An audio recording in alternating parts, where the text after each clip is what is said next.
The negative impact of technology on family relationships.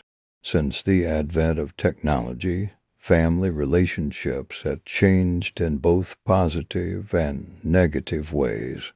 In this blog post, we will explore the negative impact that technology has had on family relationships. We will look at how technology can interfere with communication, sow discord among family members, and lead to increased isolation. Finally, we will offer tips for mitigating these negative effects and preserving healthy family relationships. 1. The negative impact of technology on family relationships. As our lives become increasingly busy, it can be all too easy to retreat into our little world and forget about the people who matter most to us. Family relationships are some of the most important relationships we have, but they can also be the hardest to maintain. With work, school, and other commitments taking up so much of our time, it's all too easy for families to grow apart. And while technology can help us stay connected to our loved ones, it can also hurt family relationships. For example, when everyone in the family is constantly looking at their phone or tablet instead of talking to each other, it can create feelings of isolation and disconnection. This is especially true for children, who may feel like they're not as important as the devices their parents are spending so much time on. In addition, online communication can never replace face-to-face interaction. When we rely too heavily on technology to stay in touch with our loved ones, we risk losing the ability to connect with them on a deeper level. Of course, technology isn't all bad. Used sparingly and intelligently, it can help improve family relationships. For example, if you live far away from your family and can't always be there in person, video chat and help you feel like you're still a part of their lives. Just remember that technology should supplement your relationship, not replace it. The next time you're with your family, put away your devices and focus on quality time together. It's the best way to keep your family relationships strong. 2. The lack of quality time spent together. In our fast-paced, ever-connected world, it's easy to let the people who matter most get lost in the shuffle. Whether you're juggling a demanding job and family responsibilities, or simply trying to keep up with the busy social calendar, carving out quality time for your loved ones can be a challenge. But it's important to remember that spending time together is an essential part of maintaining strong relationships.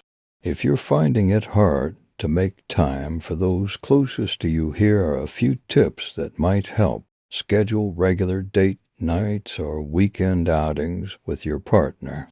If you have young children, take turns watching them so you can each have some adult time. Make an effort to attend your kids' school events or extracurricular activities. Dedicate at least 30 minutes each day to catching up with your spouse or partner without distractions like TVs, phones, or computers. And when you're spending time with loved ones, really focus on being present and showing them how much they mean to you.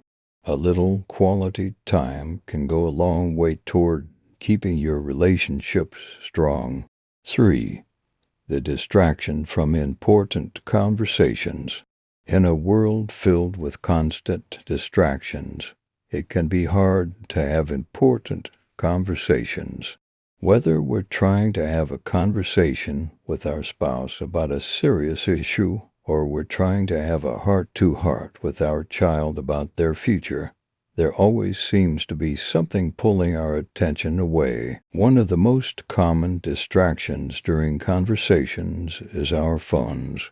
We might think we're being polite by putting our phone down on the table, but all it takes is one notification to break our concentration. Even if we're not looking at our phones, the sound of a text message or email coming in can be enough to derail the conversation. To have successful conversations, we need to be fully present and to engage. That means putting away our phones, turning off the TV, and giving the other person our undivided attention.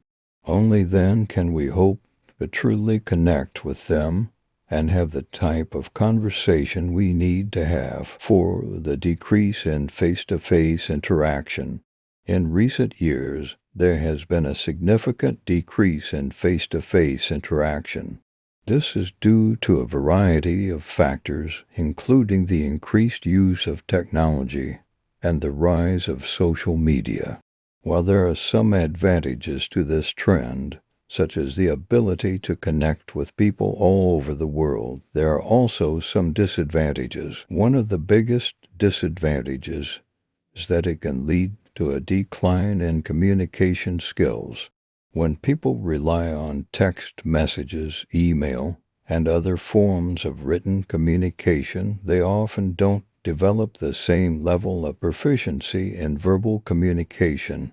As a result, they may have difficulty expressing themselves when they need to speak to someone in person.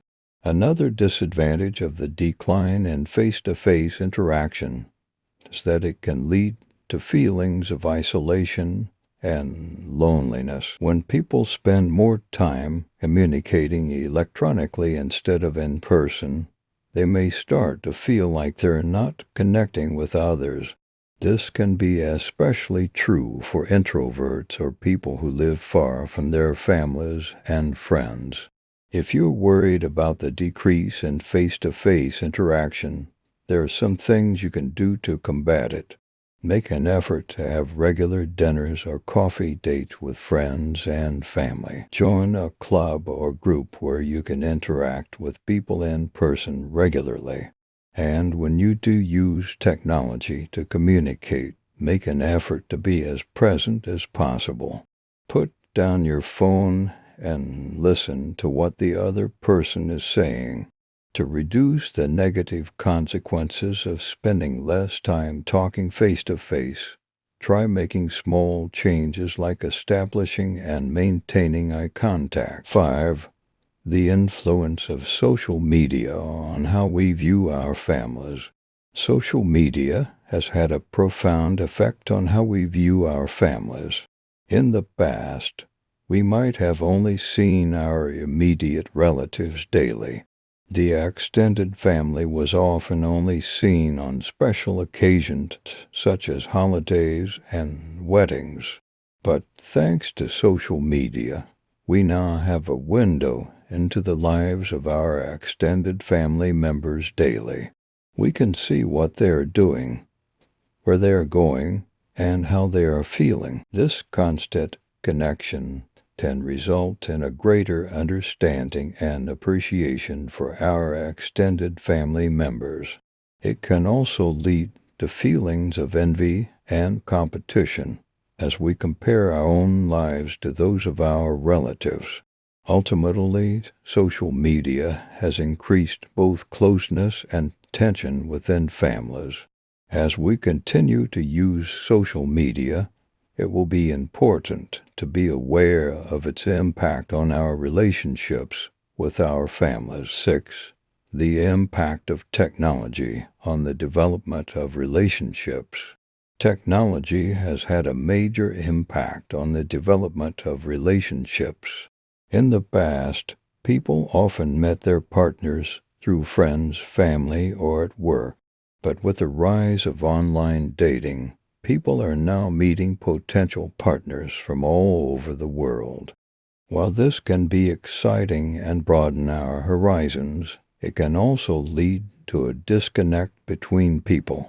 When we meet someone online, we often don't know much about them. We may not know their values, interests, or even what they look like. This can make it difficult to form a deep connection with someone.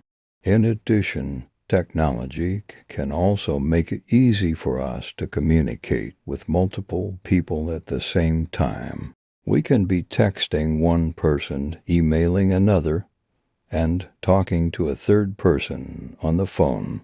This can make it difficult to focus on any one relationship. As we continue to use technology, it's important to be aware of its impact on our ability to form lasting relationships.